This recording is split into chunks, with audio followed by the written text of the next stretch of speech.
Queen Anne's maiden transatlantic crossing isn't going quite according to plan, with the ship's arrival into New York delayed by 24 hours. This is largely due to the winter crossing weather conditions that the ship is facing, which combined with the fact that Queen Anne is a cruise ship and not an ocean liner, has meant the ship's progress across the Atlantic has been slow going. So why is Queen Anne struggling on the North Atlantic when the Cunard flagship Queen Mary II can push through far worse weather conditions without delays to her schedule? Let's explore this a bit further.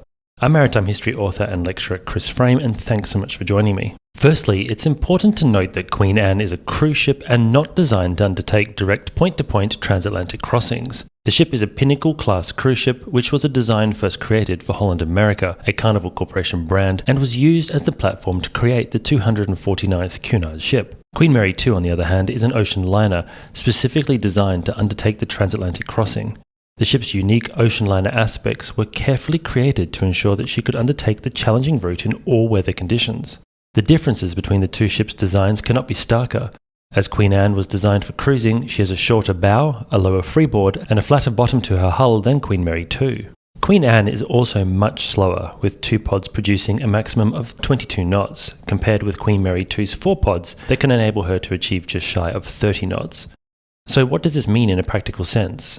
Well, the ocean liner design traits of Queen Mary II mean that the ship can handle the rough Atlantic seas in a completely different way to cruise ships like Queen Anne. Firstly, Queen Mary II's long bow and hydrodynamic hull allows the ship to take on heavy seas in a more direct manner than a cruise ship.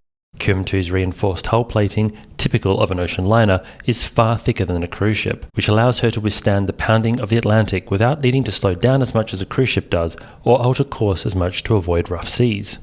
Additionally, Queen Mary II's design employs a breakwater which deflects waves away from the superstructure, a feature that no cruise ship has, meaning she has an extra layer of protection against heavy seas that might otherwise crash into the superstructure and cause damage. Speed is another major factor. With Queen Anne designed for slower cruising, she was never going to achieve the same crossing speed as QM2. When QM2 first entered service, she completed the transatlantic crossing in 6 days. This has since been slowed to 7 days, mainly for fuel-saving purposes, but the ship is very fast, and if pushed, QM2 could maintain the same transatlantic schedule as the 5-day crossings of QE2, RMS Queen Mary, and RMS Queen Elizabeth. On the other hand, Queen Anne's maiden crossing was scheduled to transit the Atlantic over 9 nights, as the ship's maximum speed doesn't allow for a 5, 6, or 7-day crossing. But Queen Anne's maiden crossing has been slow going, with the ship achieving an average speed of just 17 knots on the crossing, with 13 knots being sailed at some points. This is largely due to the poor weather conditions and high winds that have slowed the ship, but with a maximum speed of just 22 knots, the ship cannot make up the lost time the way a transatlantic liner can. Compare this to Queen Mary II, which can achieve 30 knots, so delays due to rough seas can be overcome with reserve power, meaning QM2 nearly always arrives on time.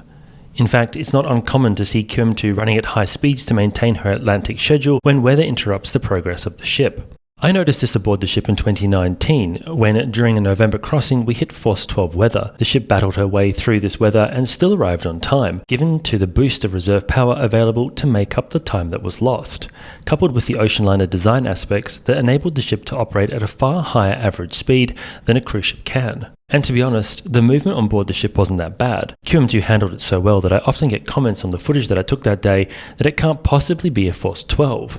But that's really thanks to the ship's superb sea-keeping capabilities more than anything else.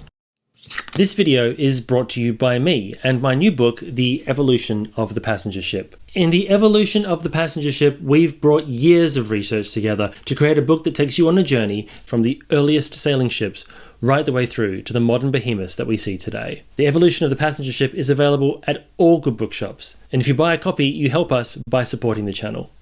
Thanks so much, and now back to the video. Now, there are some exceptions to the standard cruise ship rule. Queen Victoria and Queen Elizabeth, for example, were both designed off the Vista-class hull, another Holland America design, but their bow design was altered and strengthened to enable them to better handle the rough transatlantic crossings. In fact, in January 2008, during her maiden world cruise, Queen Victoria sailed in tandem with the ocean liner QE2 and still managed to arrive in New York alongside QE2 as scheduled.